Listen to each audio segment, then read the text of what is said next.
Oke guys, di kesempatan kali ini saya akan membahas ya untuk motor Honda Beat ya.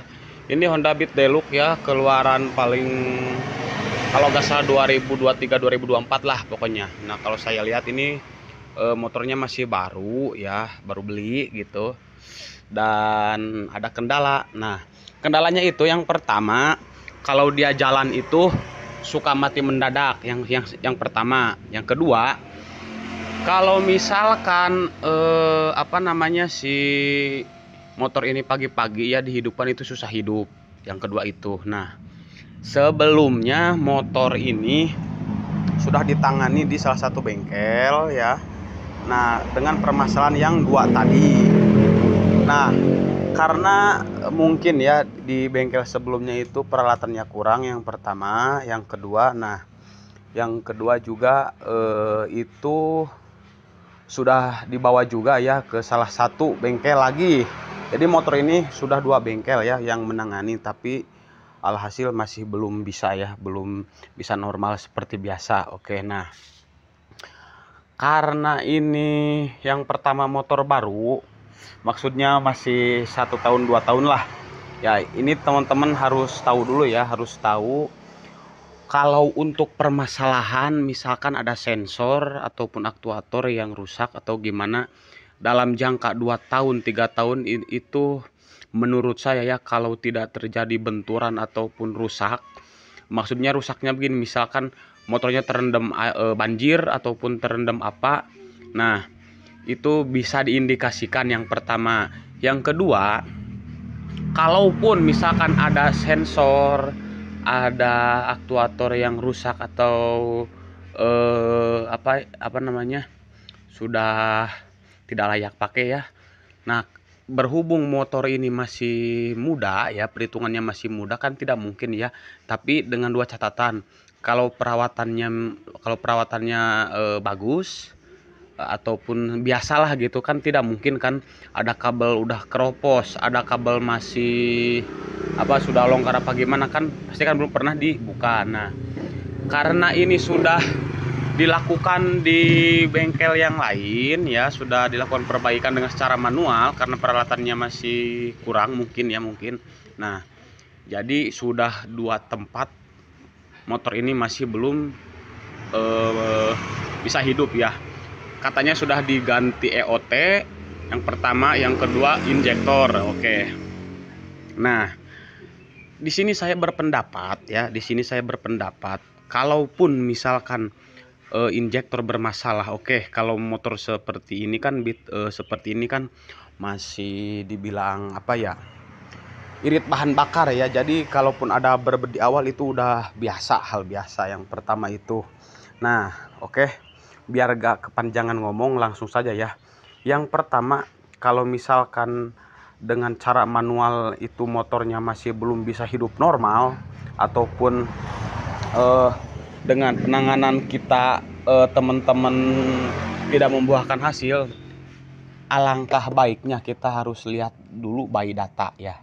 Nah, karena kan di dalam data itu kan ketahuan apa yang kurang, apa yang tidak berfungsi. Oke, oke, langsung saja, jangan banyak bacot, kita masukkan dulu ya soket DLC-nya.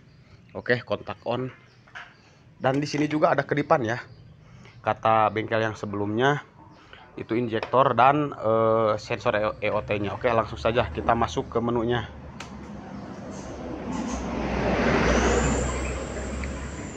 Oke, dan di sini sudah terhubung. Kita akan diagnosa dulu ya. Kita cari dulu Honda ya.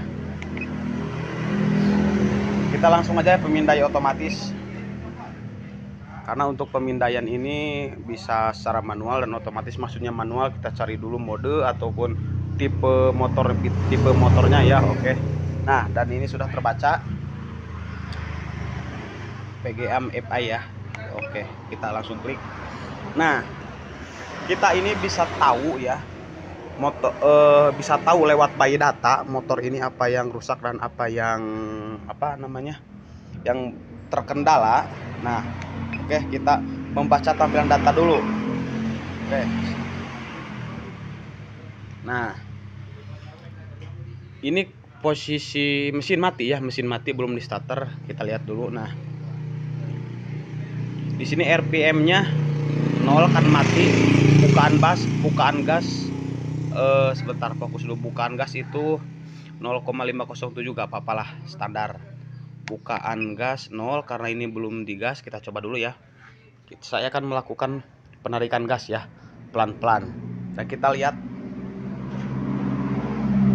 Oke, dan maju.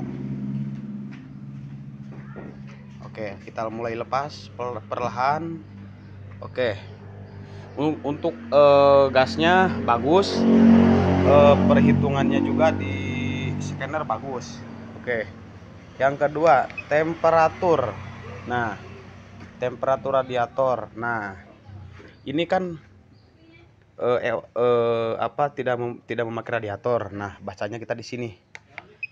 Nah, di sini ada temperatur air radiator. Nah, di sini itu kalau di Vario 125 itu untuk menggantikan sensor ECT-nya. Nah, yang teman-teman harus paham, kalau misalkan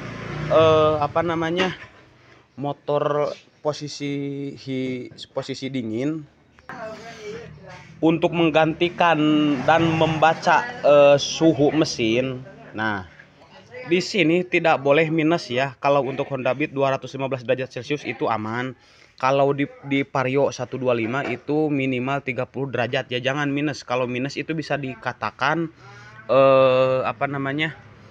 sensornya bermasalah, yang pertama. Yang kedua, mungkin arusnya ada yang putus. Yang ketiga, bisa jadi ECU-nya yang error. Oke.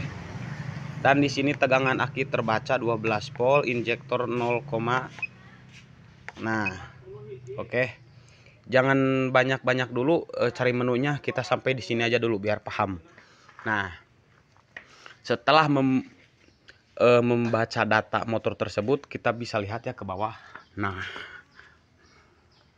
sebentar, gak jelas. Oke.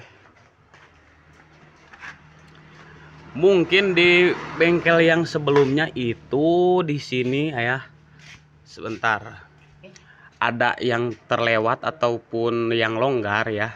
Saya di sini sudah dari awal juga sudah mengetahui ya permasalahan motor ini apa. Nah, saya di sini hanya akan memasukkan karena ini TPS-nya longgar. Sebentar, gak jelas. TPS-nya longgar, soket TPS-nya longgar. Yang kedua, kuil nih. Ini kan sudah pernah dibuka. Nah, oke, dan setelah saya merapatkan ya soket koil sama soket TPS-nya itu, oke, kita lihat ya perkembangan datanya dulu. Oke,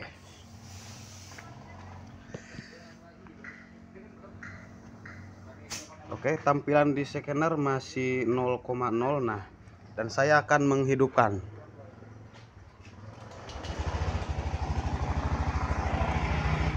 Motor posisi hidup, RPM di 1300-an, ini masih belum turun ya. Nah, bukaan gas 0, suhu mesin ini 215 derajat Celcius ya. Oke. Nah,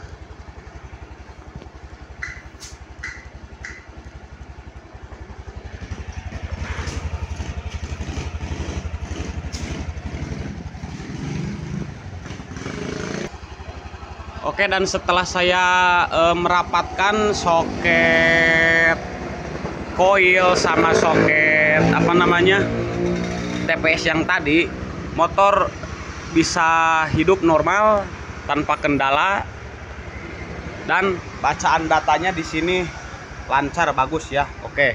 Nah, jadi buat teman-teman, seumpama kita menangani dengan manual itu tidak bisa, nah, di sini saya menyarankan untuk membaca datanya dulu ya, karena data dari scanner barusan menunjukkan cuma ada